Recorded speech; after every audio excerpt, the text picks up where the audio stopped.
قوت فکر و عمل پہلے فنا ہوتی ہے، قوت فکر و عمل پہلے فنا ہوتی ہے، تب جا کے کسی قوم کی شوکت کو زوال آتا ہے۔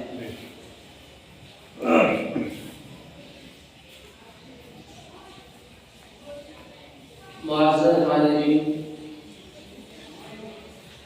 قابل قدر بزرگوں اور دوستوں،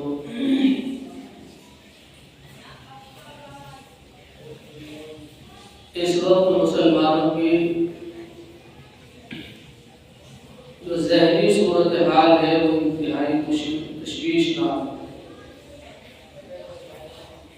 حالات میں انہیں جس طریقے سے ہندوستان بھر میں آئے دن مسلمانوں پر مظالم ڈھائے جا رہے ہیں اور مسلمانوں کی زمین کو روزمرہ تنگ کرنے کی کوشش کی جا رہی ہے، مستقبل کے حوالے سے اس صورتحال میں مسلمانوں کو انتہائی درجے تشویش میں مبتلا کیا ہے۔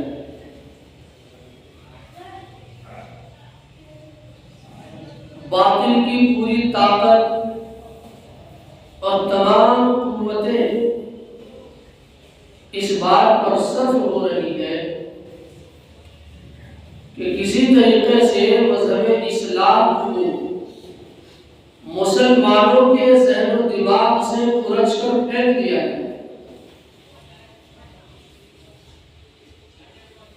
وہی انگریزوں والی سوچ، جیسے انہوں نے نعرہ دیا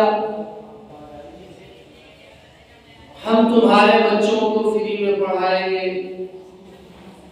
قابل بنائیں گے، نوکری دلائیں گے، لیکن اس کے پس پردہ ان کی جو ذہنیت تھی وہ تھی مسلمانوں کو ذہنی اعتبار سے مرتد بنانا، مسلمانوں کو ذہنی اعتبار سے مرتد بنانا، کہ اس ہندوستان میں مسلمان ہو لیکن صرف ظاہری شکل و صورت کے اعتبار سے ہو اور ذہنی اعتبار سے وہ مکمل اسلام کو خیرآباد کہہ چکا ہو اور اس سے جو ہے اپنا دم چھڑا چکا ہو۔ اسی وجہ سے ہمارے اکابر نے اس طریقہ تعلیم کی، اس نظام تعلیم کی مخالفت کی تھی۔ آج وہی رویہ دوسرے انداز میں مسلمانوں کے ساتھ میں برتایا جا رہا ہے، وہی سلوک کیا جا رہا ہے۔ اسلام کے نام پر جوب سے محروم کیا جا رہا ہے اور جس طرح سختیاں اور مصیبتیں ہو سکتی ہیں ان کو اس کے اندر مبتلا کیا جا رہا ہے۔ یہ بات اپنی جگہ اٹل ہے، اسلام کی قدرت، اسلام کی فطرت میں قدرت میں لچکتی ہے، اتنا ہی یہ ابھرے گا جتنا کہ دباؤ گے، یہ سچ ہے۔ تو مذہب اسلام کا چراغ بجھ جائے گا، اس تعلق سے ہمیں بالکل فکر مند ہونے کی ضرورت نہیں ہے، اس لیے کہ اس کا ذمہ اللہ تبارک و تعالیٰ نے لیا ہے، یہ دین اس کا ہے، وہ جانتا ہے کہ اپنے دین کی حفاظت کیسے کرنی ہے۔ یہ سلسلہ ابھی سے نہیں ہے۔ اگر مذہب اسلام کی تاریخ پڑھیں، جب سے اسلام کا سورج طلوع ہوا اور اپنی کرنوں سے اس نے دنیا کو روشن اور منور کیا، اسی وقت سے اس کے ساتھ اس طرح کی صورتحال ہے۔ باطل قوتیں ہمیشہ سے یہ سمجھتی آئی ہے کہ وہ اسلام کا چراغ بجھا دے گی۔ اللہ کے نبی صلی اللہ علیہ وسلم اور آپ کے ماننے والوں کو 3 سال تک مسلسل قید و بند کے اندر رکھا گیا، ان کا مقاطعہ کیا گیا، سوشل بائیکاٹ کیا گیا، کھانے پینے کی اشیاء بند کر دی گئی، سلام و کلام قطع کر دیا گیا، اور ایک پرچے پر لکھ کر کعبے پر آویزن کر دیا گیا کہ جو آدمی مسلمانوں سے تعلق رکھے گا، ان سے سلام و کلام کرے گا، اس کا بھی مقاطع ہے، اس کا بھی معاہدہ ہے۔ لیکن یہ دین اللہ کا ہے، وہ جانتا ہے اپنے دین کو کیسے فروغ دینا ہے۔ اسلام بڑھا اور اس تیزی کے ساتھ بڑھا کہ اس وقت سے لے کر آج تک کوئی اس اسلام کے بڑھتے ہوئے دائرے کو سمیٹ نہیں سکا ہے۔ یہ بڑھتا جا رہا ہے، بڑھتا جا رہا ہے، اس لیے کہ اللہ نے اسلام میں وہ طاقت دی ہے جو قلوب کو کھینچتی ہے۔ اسلام کو اللہ نے اتنا خوبصورت بنایا ہے کہ لوگ خود بخود اس کی تعلیمات پڑھ کر اس کی طرف کھینچے چلے جاتے ہیں۔ آج یہ موجودہ منظر نامہ یورپ کی سرزمین پیش کر رہی ہے۔ میرے بھائی، میرے اور آپ پڑھتے اور سنتے نہیں ہیں، ورنہ اگر ہم دیکھیں جھوٹ کر جھوٹ لوگ مذہب اسلام میں اپنے داخل ہو رہے ہیں، لیکن چونکہ عالمی میڈیا ان کے ہاتھ میں ہے، دکھاتے نہیں ہیں اس طرح کی خبریں۔ تو مجھے آپ کو، مسلمانوں کو، مذہب اسلام کے ماننے والوں کو کسی صورت مایوس ہونے کی ضرورت نہیں ہے، فکر مند ہونے کی ضرورت نہیں ہے۔ اسلام کا چراغ جلا ہے اور تا قیامت قیامت چلے گا۔ دنیا کے اندر کوئی بڑی خیال ایسا پیدا نہ ہوا ہے نہ ہوگا جو طاقت کے دم پر، اپنی حکومت کے دم پر اور دوسری چیزوں کے بلبوتے پر مذہب اسلام کے چراغ کو بجھا دے۔ ایسا کبھی نہ ہوا ہے نہ ہوگا۔ تو اس تعلق سے تو مجھے اور آپ کو فکر مند ہونے کی قطعاً ضرورت ہے۔ لیکن چند چیزیں ہیں جو اس خطرناک دور میں مجھے اور آپ، میرے اور آپ کے لیے جن کا کرنا بہت ضروری ہے۔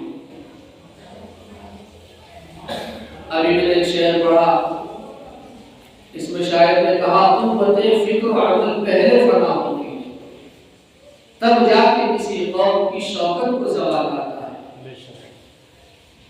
جب کسی قوم کی عظمت خاک میں ملتی ہے تو پہلے وہ ذہنی اعتبار سے مفلوج ہوتی ہے۔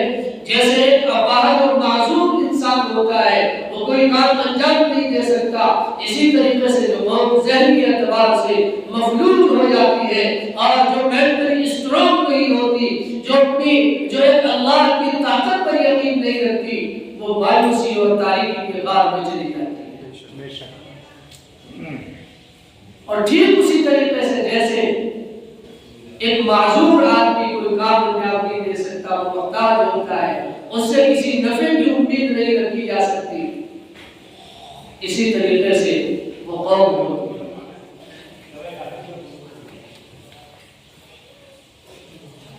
آج ماحول پورا اس طرح سے بنا دیا گیا ہے، ہمارے چاروں طرف کفریہ چیزیں،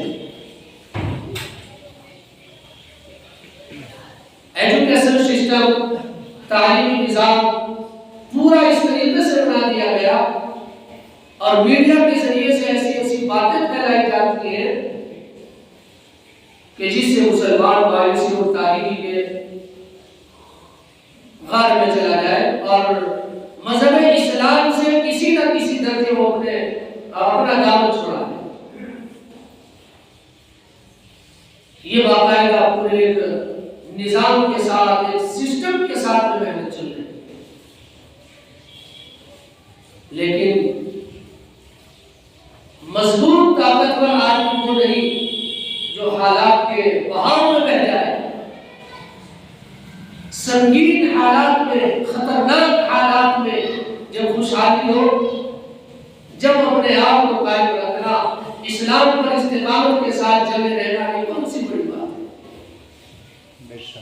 بڑی بات تو تب ہے جب حالات مخالف ہوں، نظر آ رہا ہو کہ اگر ہم مذہب اسلام پر چلیں گے تو گویا کے اعتبار سے مذہب اسلام پر چلنا موت کو دعوت دینا ہے۔ ایسی استقامت اور ایسا ایمان اللہ تبارک و تعالیٰ کے نزدیک بڑا قابل قدر ہوتا ہے، اور بڑے انعام کا مستحق ہوتا ہے۔ آج ہم میں سے بہت سارے لوگوں کی ذہنیت یہ ہے،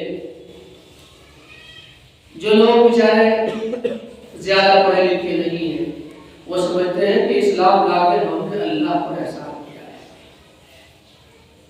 اللہ پر احسان کیا ہے تو اللہ کے ذمہ ہے کہ وہ ہماری مدد کرے۔ چنانچہ بہت سارے لوگوں کے من میں شکوے آتے ہوں گے، اللہ کم از کم آپ کی نماز کو پڑھتے ہیں، آپ کے سامنے سر جھکاتے ہیں، روزہ بھی کرتے ہیں، قرآن پاک کی تلاوت کرتے ہیں، جیسے بھی کیسے ہیں، بہرحال مسلمان تو ہے، ان لوگوں سے تو بہتر ہے جو ہزاروں اور کروڑوں دیوی دیوتاؤں کے سامنے اپنا سر جھکا رہے ہیں۔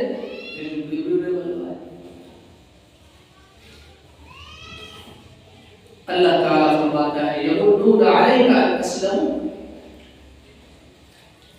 وہ لوگ احسان جتا رہے ہیں کہ وہ اسلام لے آئے ہیں، اللہ پر احسان کر رہے ہیں۔ قل اللہ یمن علیکم ان ہداکم للایمان، اے نبی آپ فرما دیجئے اللہ نے تمہارے اوپر احسان کیا ہے، تمہیں مذہب اسلام کی قیمتی دولت دے کر اور مذہب اسلام کی نعمت سے مالا مال کر کے، یہ اللہ نے تمہارے اوپر احسان کیا ہے، نہ یہ کہ تم تو ہے اسلام لا کر اللہ کے اوپر احسان کر رہے ہیں۔ اس کو ایک حصی مثال سے ہم سمجھ سکتے ہیں۔ اگر بادشاہ کسی کو اپنی خدمت کے لیے قبول کر رہا ہے، اسے اپنا خادم بنا رہا ہے، تو ایمانداری سے بتائیے، انصاف کے ساتھ فیصلہ کیجیے کہ یہ بادشاہ کے لیے جو ہے فخر کی بات ہے، خود اس آدمی کے لیے فخر کی بات ہے، اس آدمی کے لیے فخر کی بات ہے، اس لیے کہ اس کی جنتا میں، اس کی پبلک میں اور اس کے ماتحتوں میں بڑی تعداد لوگوں کی بلی پڑی ہے اور بڑی تعداد ہے، کسی کو بھی وہ اپنی خدمت کے لیے قبول کر سکتا ہے۔ یہ تو احسان اس بادشاہ کا ہے جس نے اس انسان کو اپنی خدمت کے لیے قبول کیا، یہ اللہ کا احسان ہے کہ اس نے ہمیں مذہب اسلام کی دولت سے مالا مال کیا ہے، اور ہمیں اس احسان کی قدر کرنی ہے۔ یہ جو دولت ہمیں ملی ہے ہمیں اس کی قدر کرنی ہے۔ لوگ 2 روپے کے لالچ میں کمپنیوں کے مالکوں کے سامنے پیچھے جاتے ہیں، جہاں بھی جاتے ہیں اپنی کمپنی کا پرچار کرتے ہیں، حالانکہ انہیں کیا دے رہی ہو؟ چند کوڑیاں اپنی کمپنی کا پرچار کرتے ہیں، جہاں بھی جاتے ہیں صاحب اتنی بہترین کمپنی ہماری اور یہ ہے اور وہ ہے، اس کے اتنے فائدے ہیں۔ ہم نے مسلمان ہونے کے بعد اسلام کا پرچار نہیں کیا اور اسلام کا تعارف نہیں کرایا، اسلام کی صحیح تصویر لوگوں کے سامنے پیش نہیں کی، نہ اپنی زبان سے پیش کی، نہ اپنے عمل سے پیش کی، اس کا خمیازہ ہے اور آج آپ بھگت رہے ہیں۔ ورنہ میرے بھائیوں میں قسم کے بات کہہ سکتا ہوں، کبھی میں نے اور آپ نے تاریخ پڑھی ہوتی، تاریخ اگر ہم اور آپ پڑھ کے دیکھیں، مسلمانوں کی دعوتی کوششوں کے اور جدوجہد کے نتیجے میں لوگ مسلمان ہوتے تھے۔ خواجہ معین الدین چشتی اجمیری رحمۃ اللہ علیہ اور اس کے علاوہ ہمارے کتنے بزرگ لوگ، لاکھوں لوگ ان کے ہاتھ میں مسلمان ہوئے۔ کیوں؟ وہی مسلمان ہیں، وہی وہ تھے۔ مجھے اور آپ کو دیکھ کر لوگ اسلام سے دور ہوتے ہیں، اسلام سے بھاگتے ہیں، اسلام سے بدگمان ہوتے ہیں، اس لیے کہ میں نے آپ نے اسلام کا صحیح تعارف نہیں کرایا۔ میں اور آپ اللہ کی نظر میں بڑے مجرم ہیں۔ ایک آدمی اپنی کمپنی کا تعارف کراتا ہے، اللہ نے جس نعمت سے مجھے آپ کو نوازا، ہماری ذمہ داری تھی اس بات کی ہم لوگوں کو سمجھاتے، لوگوں جس قدر تم اپنی زندگی کے لیے، اپنے زندہ رہنے کے لیے پانی کو سمجھتے ہو، لائٹ کو سمجھتے ہو، تمہارے لیے یہ چیزیں اتنی ضروری نہیں ہے۔ ایک اللہ کی طاقت کو ماننا، اس کے سامنے سر جھکا دینا، اس کے نبی صلی اللہ علیہ وسلم کے بھیجے ہوئے دین کو قبول کرنا، یہ میری اور آپ کی اور تمام دنیا جہان میں بسنے والے انسانوں کی کامیابی کا آخری حد ہے۔ اور اسی میں میری آپ کی سب کی کامیابی چھپی ہوئی ہے۔ یہ مجھے آپ کو اپنے الفاظ سے بتانے کی ضرورت تھی، اپنے کردار سے بتانے کی ضرورت تھی، اپنی گفتار سے بتانے کی ضرورت تھی، لیکن افسوس ہے میرے آپ نے اسلام کی صحیح تصویر لوگوں کے سامنے پیش نہیں کی۔ تو بتائیے اللہ کی جانب سے ہمارے اوپر ظلم و زیادتی ہے یا خود ہم اللہ کی نظر میں مجرم ہیں؟ الزام دیتے ہیں رب کی طاقت کو، اللہ دیکھ نہیں رہا ہے اتنا ظلم ہو رہا ہے مسلمانوں پہ؟ ہاں اللہ سب کچھ دیکھ رہا ہے۔ کیا یہ سب کچھ ہوتے ہوئے اللہ تبارک و تعالی صحابہ کی طرح فرشتوں کی مدد بھیجے گا، فرشتے اتارے گا؟ یہ سب کچھ ہوتے ہوئے جبکہ مسلمان ذہنی اعتبار سے کتنی بڑی تعداد ہے جو مرتد ہو چکی ہے مسلمانوں کی، اور یہ میں نہیں کہہ رہا ہوں، مولانا ابوالحسن علی بھی نے کہا تھا، اب سے کافی عرصے پہلے کہا تھا، بڑی تعداد مسلمانوں کی وہ ہے جو ذہنی اعتبار سے مرتد ہو۔ ذہنی اعتبار سے مرتد ہونے کا کیا مطلب؟ اس کی مثالیں اور اس کے ایگزامپلز ہمارے چاروں طرف بکھرے پڑے ہیں۔ ہماری ایکٹیویٹیز، ہماری نقل و حرکت، ہمارا چلنا پھرنا، وہ تمام کا تمام کفریہ اعمال اور رسوم کی نظر ہو رہا ہے، بجائے اس کے کہ لوگ مسئلے معلوم کرتے کہ حضرت والا کفریہ ماحول میں ہم اسلام کا چراغ کیسے روشن کریں، اسلام کا علم کیسے اٹھائیں، اسلام کا بول بالا کیسے ہوگا، بجائے اس کے کہ سوالات ایسے ہوتے، نوجوانوں کی طرف سے سوالات ہوتے، حضرت بہت پکی دوستی ہے ان سے، اور ہم ایک لمبے ٹائم سے جو ہے نا دونوں جوکس کر رہے ہیں، وہاں کمپنی میں رہتے ہیں، اور جب دیوالی آتی ہے یا ہولی آتی ہے تو چند چیزیں ہمارے بھی ساتھ ہی ہمارے کو مار دیتے ہیں، اس لیے کچھ اباہوں کی بات نہیں۔ افسوس ہے میری آپ کی ذہنیت پر، کہاں آ رہے ہیں ہم، کہاں ہماری نسلیں جا رہی ہیں؟ یہی تو ذہنی ارتداد ہے۔ مسلمان نوجوان مار پیٹ میں کام کرتے ہیں اور حوالہ دیتے ہیں صاحب کے حالات چونکہ بہت خراب ہیں، مارکیٹ کا نام انہوں نے دوسرا رکھا ہوا ہے جی، کون سا نام رکھتے ہیں پتہ نہ چلے، اسلامی شناخت ظاہر نہ ہو۔ میں اور آپ اس بات کو قبول نہیں کر رہے کہ ظاہری اعتبار سے تو مذہبی شناخت اور اسلامی شناخت ہمارے اوپر کوئی ظاہر ہو ہی نہ، باطنی اعتبار سے بھی ہمارے اوپر کوئی شناخت ظاہر نہ، کسی کو پتہ نہ چلے یہ مسلمان ہے۔ نام بھی ایسا رکھا، سونو مونو، اس طرح کے نام رکھتے ہیں، کیا ہو گیا؟ اللہ کے نبی صلی اللہ علیہ وسلم کہ صحابہ کی زندگی ہم پڑھ کر دیکھیں، تجارت انہوں نے بھی کی ہے، انتہائی خطرناک ماحول میں کی ہے۔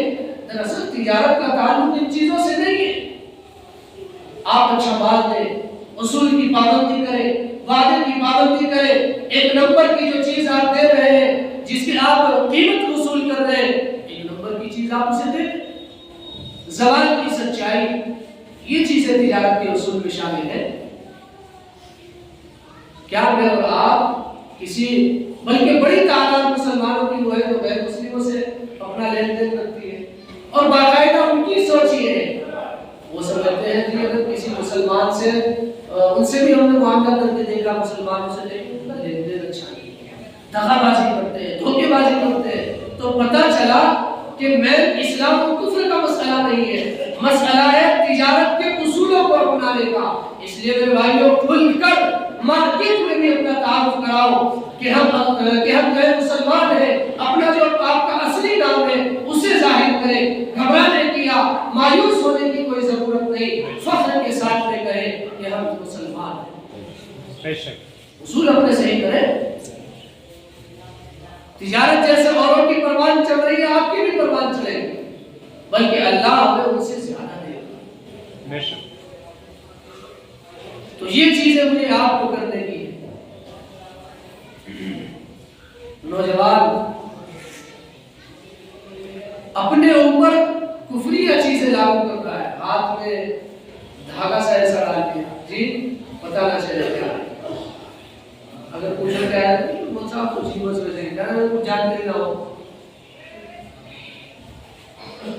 اس وقت میں یہ تفصیلہ نہیں کر رہا ہوں، یہ کرنے کا کام ہے۔ اس وقت میں مسلمان کو مسلمان بن کر رہنا انتہائی ضروری ہے اور خود اس کے اپنے نفع کے لیے ضروری ہے۔ اس میں اسلام کی حفاظت کا مسئلہ نہیں۔ میں نے روز نہیں اور گفتگو کی تھی اور سمجھایا تھا مسلمان اگر زندہ رہ سکتا ہے تو اپنی اسی مذہبی شناخت کے ساتھ رہ سکتا ہے۔ جو قوم اپنی مذہبی شناخت کو چھوڑ دیتی ہے وہ دوسروں کے اندر ضم ہو جاتی ہے، اس کا کوئی وجود نہیں رہتا۔ بے شک بے شک۔ برما میں کیا حالات ہوئے؟ مولانا حسن علی میاں ندوی گئے وہاں اور سے انہوں نے جو ہے برسوں پہلے، کئی سال پہلے ان وہاں کے باشندوں کو سمجھایا، لوگوں اگر تمہاری یہ روش رہی تو میں تمہارے لیے انتہائی خطرناک دن دیکھ رہا ہوں اور تمہاری صورتحال بہت بدتر دیکھ رہا ہوں۔ چنانچہ ساری دنیا نے دیکھا برما کے اندر کیسا ظلم و بربریت کا ننگا ناچ ناچا گیا اور کس طریقے سے ان کی عورتوں کی عزتوں کے ساتھ کھلواڑ کیا گیا، ان کے تجارتی کارخانوں کو اور دکانوں کو کیسے نظر آتش کیا گیا اور ان کو کیسے تحقیر کیا گیا، یہ ساری دنیا نے دیکھا۔ یہ ایک زندہ حقیقت ہے، تاریخ ہمیں بتاتی ہے۔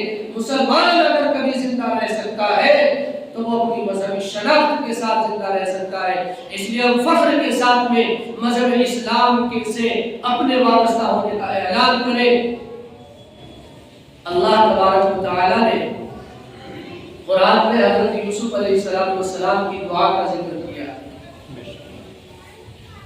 دیکھو کتنی انہیں دقتیں پیش آئی، چھوٹے تھے، بھائیوں نے انہیں کنویں میں ڈال دیا، وہاں سے نکلے غلام بنا دیے گئے، غلامی سے پھر ایک جو ہے فوجی افسر کے گھر پہنچ گئے، وہاں اس کی عورت نے الزام لگایا، حالانکہ وہ پاک دامن تھے۔ اس کے بعد میں جیل میں رہے کئی سالوں تک، لیکن کبھی حرف شکایت زبان پہ نہیں آیا، حالانکہ ان کے ساتھ تو لوگوں کی طرف سے کھلی ناانصافی تھی اور ظلم تھا، لیکن وہ اللہ کا ایک تربیتی نظام کا حصہ تھا۔ اللہ تبارک و تعالی اپنی طاقت کا مظاہرہ کرنا چاہتے تھے کہ دیکھو میری طاقت اور قدرت پر یقین رکھو اور اپنے دل دماغ کی آنکھیں کھولو۔ میری طاقت وہ ہے کہ جو ہے ایک بچے کو کنویں سے نکالتی ہے، غلامی سے نکالتی ہے، جیل سے باہر لاتی ہے اور بادشاہ بناتی ہے۔ بے شک یہ میری طاقت ہے۔ اس لیے مایوس مت ہو، حالات کتنے خطرناک ہو، میں اور آپ کو مذہب غلام تو نہیں ہے نا۔ ابھی ہمارے اوپر قانونی اعتبار سے ایسی مجبوریاں اور ایسی پابندیاں عائد نہیں ہے کہ میں اور آپ مذہب اسلام کو کھل کر نہ اپنا سکے، اس کی تعلیمات پر عمل نہ کر سکے۔ حضرت یوسف علیہ السلام اس خطرناک صورتحال میں ہونے کے باوجود، اتنے مظالم سہنے کے باوجود دعا کرتے ہیں، توفنی مسلمہ والحقنی بالصالحین۔ پیارے اللہ مجھے جب وفات دیجیے تو مذہب اسلام پر وفات دیجیے اور میری زندگی کے اندر مجھے نیک لوگوں کے اندر شامل کرو۔ یہ میرا آپ کا جذبہ ہونا چاہیے۔ اے اللہ ہمیں موت بھی جو ہے کسی قیمت پر قبول نہیں ہے، موت اگر ہماری آئے تو صرف مذہب اسلام پر، اور جب تک ہم بقید حیات رہے، دنیا کے اندر زندہ رہے، اے اللہ ہمیں نیک لوگوں میں شامل فرما دیجئے اور اپنے احکام کی وجہ آخری کا ہمیں توفیق عطا فرما دیجئے اور تمام شرکی یا کفری یا اعمال سے یا اللہ مجھے میری نسلوں کو بچا دیجئے۔ اللہ تبارک و تعالی مجھے بھی آپ کو بھی عمل کی توفیق